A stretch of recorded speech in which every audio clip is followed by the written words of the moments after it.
You are now watching Shot Him 6 Times YouTube horror movie channel. I shot him 6 times!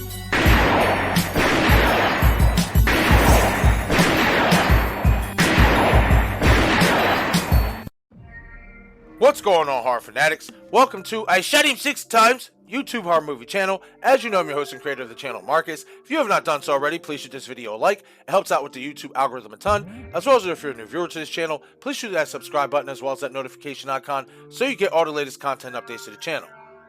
Ever since Scream 3 was made, a lot of us here in the fandom believe that that film was shot with 2 killers, as we only got 1 killer revealed in that film, which happened to be Roman Bridger, who turned out to be Sidney Prescott's long-lost brother. But if you really rewatch that film, you can clearly tell that Wescraven shot that film with 2 killers.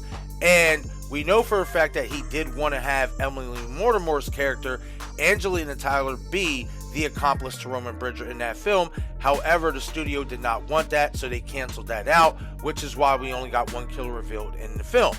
However, after having a very interesting conversation with my good friend Destin from Destination Station, if you are not a subscriber to his channel, I will leave the link in the description so you guys can go subscribe to his channel, check out his content. He is an amazing guy and has amazing content on his channel as well.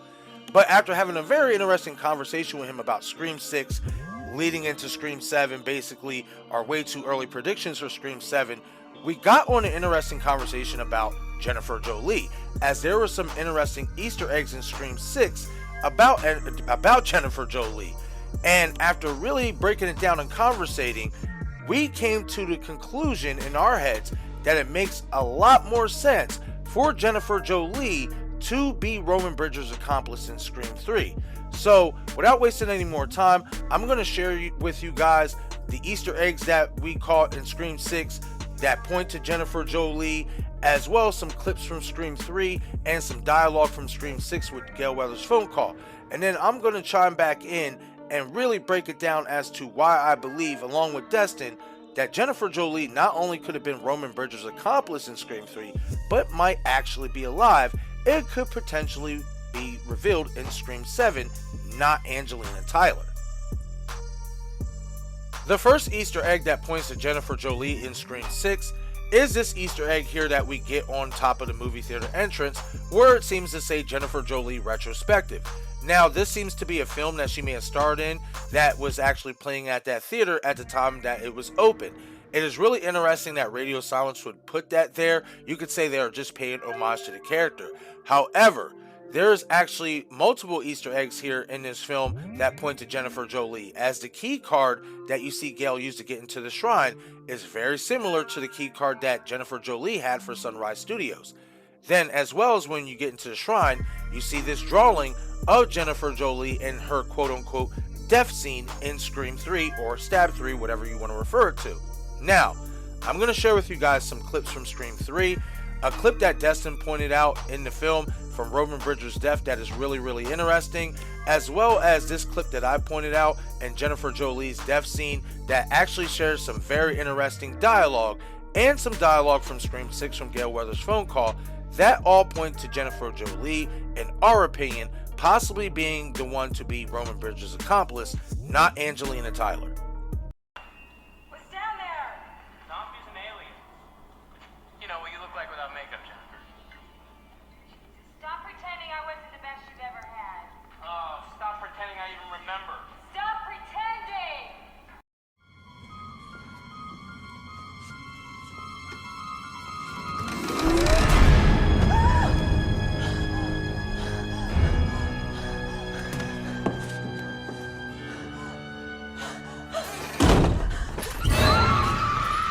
Is he dead?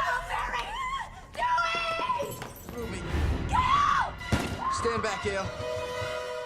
You can't come out the killer stab 3! I'm the killer! Gail, cover!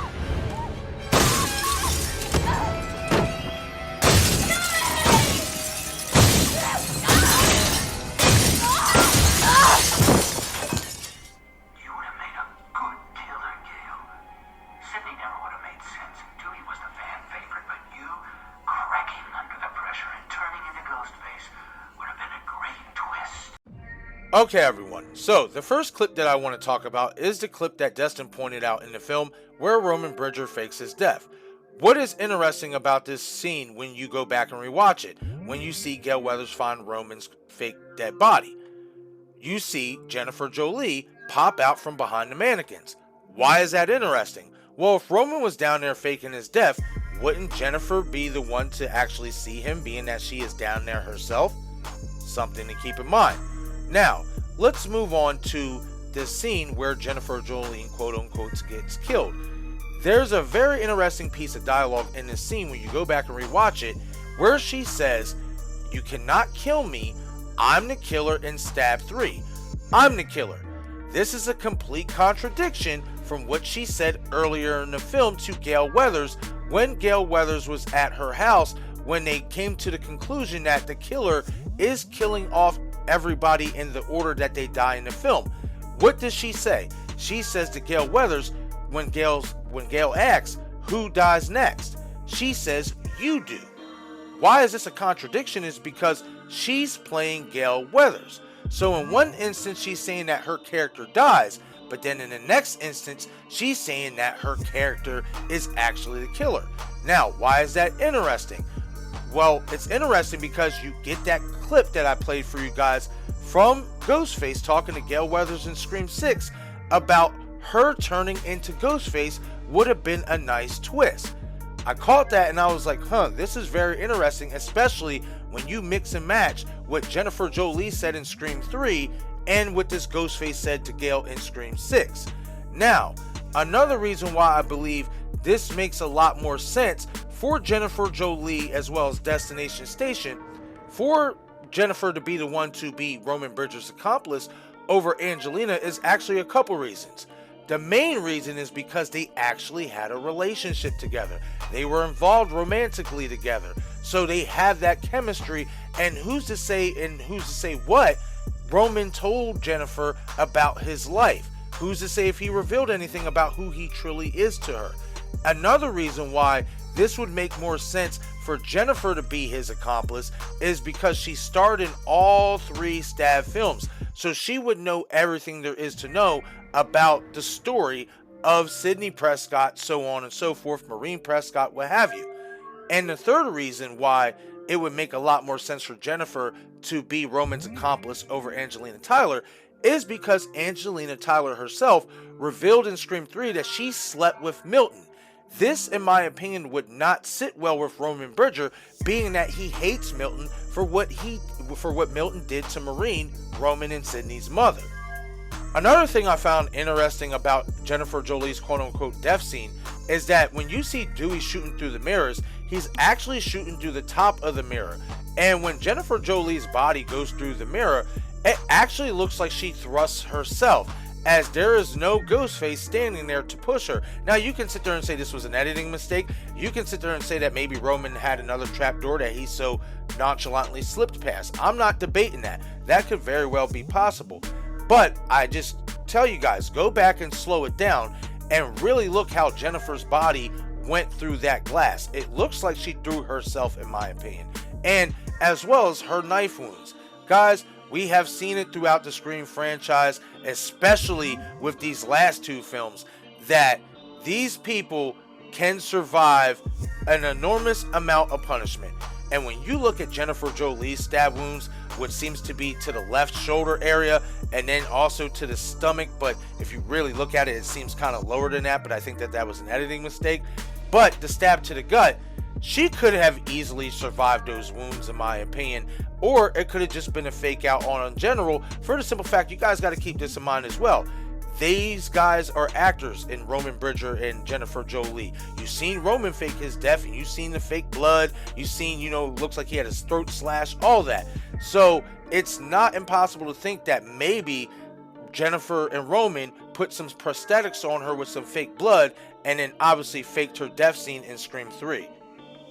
Another interesting thing that I took away from Scream 3 when you go back and rewatch the film is these shots here from Jennifer Jolie in the background of Sunrise Studios, as well as Maureen Prescott in the background of Sunrise Studios in her heyday. Now, in my opinion, I think this warrants the question, if Roman Bridger was actually working with Angelina Tyler, right? Why would he not use her for this shot? Especially as she's supposed to be playing Sidney Prescott. This would be a direct tie-in to Maureen Prescott, being that that's supposed to be Sidney's daughter. Why use Jennifer Jolie as Gale Weathers for this shot right here? Maybe that dialogue in Scream 3 where Jennifer says, "You can't kill me, I'm the killer in Stab 3, I'm the killer." What if that really was supposed to be the twist? As I mentioned earlier, she contradicted herself in the film when she told Gale that Gale's character was supposed to die in the film, but then when she's about to get stabbed by Ghostface, she says, "I'm the killer in Stab 3, you cannot kill me." Was that the twist? Was it the twist that basically Roman was going to do with Jennifer Jolie's character by turning Gale Weathers into Ghostface? Again, everyone, something to keep in mind, in my opinion.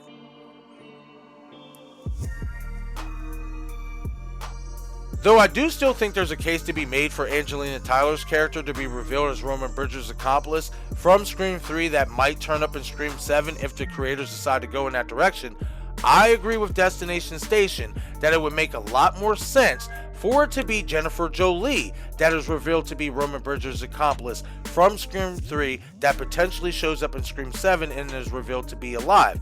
As in Scream 6, you got multiple Easter eggs that referred to the Jennifer Jolie character and no Easter eggs that referred to the Angelina Tyler character. Something to keep in mind for sure. But okay, everyone, that is it for this video.